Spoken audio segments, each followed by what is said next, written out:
Hello friends, today I'm going to read to you a book called Casey at the Bat. It's written by Ernest Lawrence Thayer. It's a poem about a baseball player. I'm going to dedicate this book to baseball fans everywhere.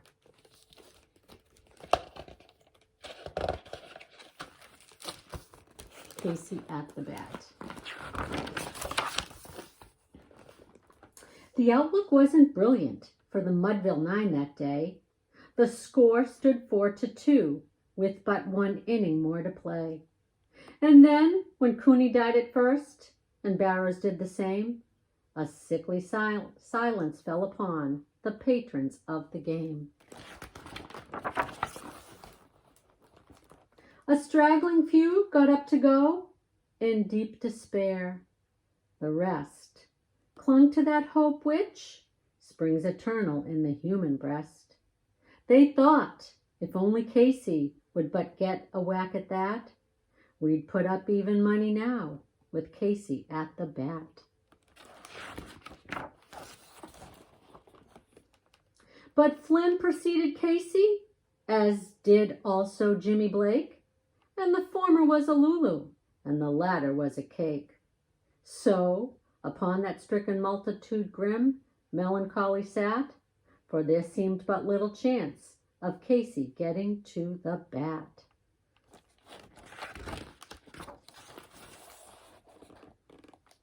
But Flynn let drive a single, to the wonderment of all, and Blake, the much despised, tore the cover off the ball. And when the dust had lifted, and the men saw what had occurred, there was Jimmy safe at second, and Flynn a huggin' third.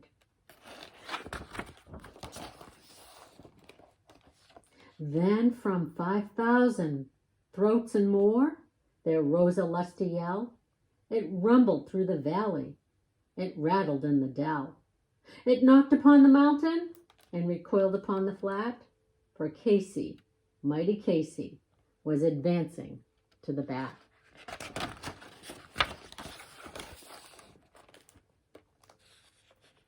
There was ease in Casey's manner as he stepped into his place. There was pride in Casey's bearing and a smile on Casey's face.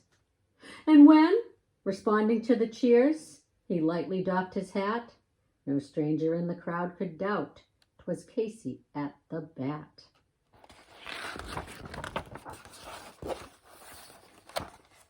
"10,000 eyes were on him as he rubbed his hands with dirt. 5,000 tongues applauded when he wiped them on his shirt. Then, while the writhing pitcher ground the ball into his hip, defiance gleamed in Casey's eye, a sneer curled Casey's lip. And now the leather-covered sphere came hurling through the air, and Casey stood a-watching it in haughty grandeur there. Close by the sturdy batsman, the ball unheeded sped. 'That ain't my style,' said Casey. 'Strike one,' the umpire said. From the benches black with people there went up a muffled roar, like the beating of the storm waves on a stern and distant shore. 'Kill him! Kill the umpire!' shouted someone from the stand, and it's likely they had killed him had not Casey raised his hand.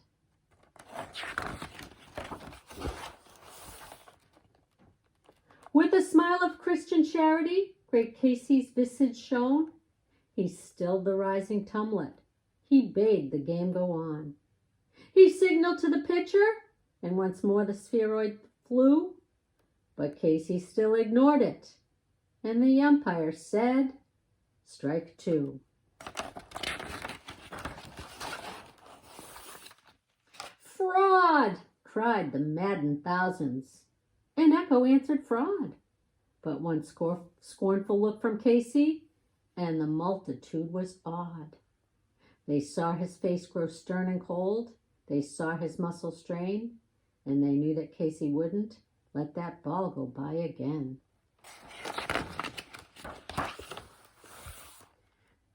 The sneer is gone from Casey's lip. His teeth are clenched in hate. He pounds with cruel violence, his bat upon the plate. And now the pitcher holds the ball, and now he lets it go, and now the air is shattered by the force of Casey's blow. Oh, somewhere in this favored land, the sun is shining bright, the band is playing somewhere, and somewhere hearts are light. And somewhere men are laughing, and somewhere children shout. But there is no joy in Mudville. Mighty Casey has struck out. And that's the story of Casey at the bat. I hope you enjoyed it.